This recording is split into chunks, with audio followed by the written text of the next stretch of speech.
Welcome back to Combat Sports Weekly. Joining us now is a veteran of 45 fights, Donald Sanchez. Welcome to the show, man. Hey, thanks for having me. 45 fights, that's a lot, and we were talking about it off camera. We don't think any native New Mexican has, nearly that many, right? I don't think so. Maybe Holly, now that I think about it, when you combine boxing and everything, yeah, so it's pretty close. Yeah. How's that been, that career? I mean, you're only 31 years old, and to have 45 fights already, do you ever think back and say, oh my goodness, that's a lot of fights?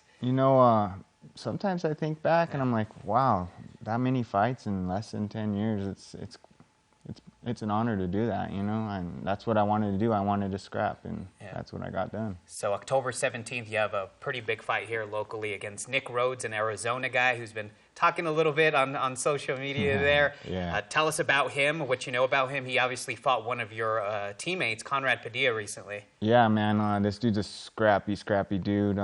He's on the radar, he's one of Arizona's top prospects. He's actually beat 3 people that I've trained with closely, and I can't wait to come in there and shut his mouth and take those wins back from all those guys. So how does that help you to know, the style that your teammates have, and of course the style, obviously been able to study his style over the last 3 fights that he's fought against some of your teammates? I go in there and I put everything on the line when I fight. And I keep pushing the pace, and that's a little bit different from all these other guys. So he's going to see a big difference. Yeah. Again, October 17th, that fight's taking place at the Buffalo Thunder Resort and Casino. Tickets are on sale on, I think, tickets.com is where they're having those. Pretty affordable prices, too. So as far as fighting, I know you're fighting here locally. You fought here locally as well, but you've also had some international experience. Tell us about some of the countries you've had the chance to actually fight in, and the experience of just being in a different culture. I fought Canada quite a few times. I fought in Japan, which was actually my dream to go fight in Japan, the old Pride days and everything like that. And I fought in Singapore, which was basically same promotions as Japan and everything.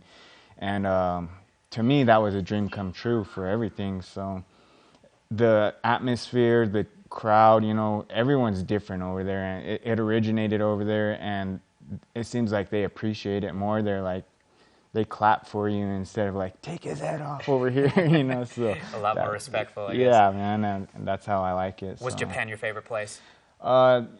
Japan was, but Singapore was pretty dope actually too. Yeah. So I liked it. Yeah. Now, recently, you've been training, at least over the past year and a half, you've been with Jackson's MMA. You made the switch over from FIT NHB, where you had been for several years and most of your career. Mm-hmm. What ultimately led to that change, to move from one camp, obviously 2 great camps, in the city of Albuquerque? Yeah, man. At the time, there was differences and everything, and I wasn't getting the proper stuff that I wanted, we'll say, My head coach was out of town a lot of time, probably 3/4 of each month.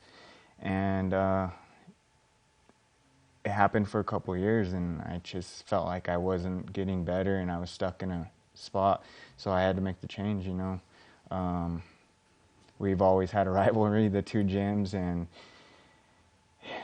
it was one of the toughest decisions I ever made. Yeah. And how do you feel about that decision now?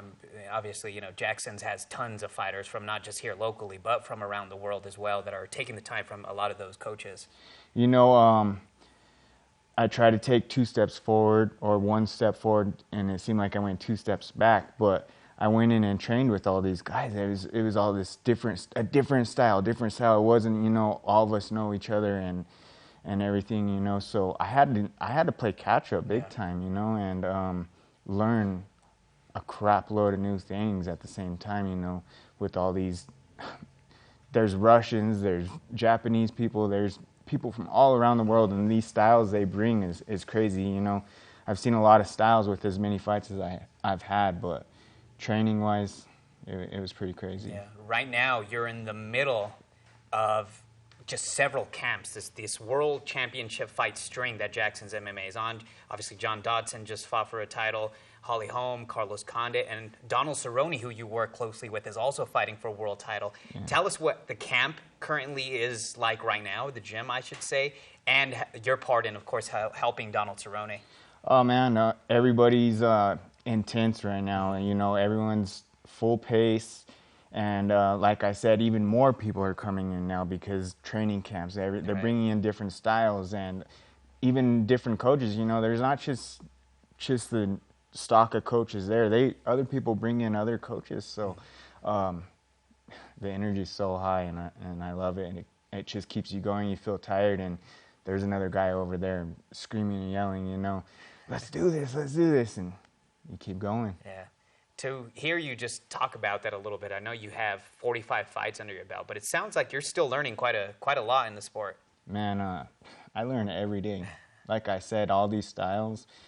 If you're not learning, then what are you doing? You know, honestly, like that's always been the saying for everybody. If you think you know everything, you should be done. You know, and I'm learning every day. We'll say that. How did you get your start in MMA? Because you're one of, you know, a few there in the Jackson's gym that was born and raised here in Albuquerque and in New Mexico. So how did you get your start in mixed martial arts? A couple wrestlers that I wrestled with in high school were giving it a shot. And I had heard through the grapevine, you know, I was out doing the construction thing, and these guys were like, I'm like, these guys are fighting? What? They're doing, we call it doing UFC back then, you know? So I was like, I got to meet these guys' coaches. Yeah. I went in on Thursday night, met their coaches. These guys were fighting on Saturday. Their coach says, you want to fight on Saturday? And I said, heck yeah, I do. Ever since that day, I had 1 day of training, actual, you know, mixing it up, and then I fought on Saturday. Yeah. And then it's been a road since then. Yeah. How much longer do you hope to keep fighting for? Man, I got a few years left in me, but, you know, each fight tells you how much you progress or regress. So, you know, we got to take it one fight at a time and go from there. We talk about how you have the most experience in MMA history out of any New Mexicans. Do you feel that you deserve to be up there amongst, you know, some of the best names that have come out of the state that are born and bred out of here? Man, I've always thought that, you know, I've had the confidence in myself, and I just, I got some big fights like in Japan and Singapore and everything with some top named dudes. I would be on a win streak, and then I'd go in there and I'd just like crash, you know, I wouldn't come through. So obviously I needed to figure that out and keep the steam going, you know, and I'm trying to figure that out. Well, Donald, it was a pleasure to have you. We're out of time here, but October 17, make sure you guys catch him. Donald Sanchez against Nick Rhoads. Keep in touch with them on social media, Donald Sanchez 45. Yep, Donald Sanchez 45. All right, hang tight here. I think we got the round table coming up. Cool, sounds good. Thank you, guys. Thank you, man.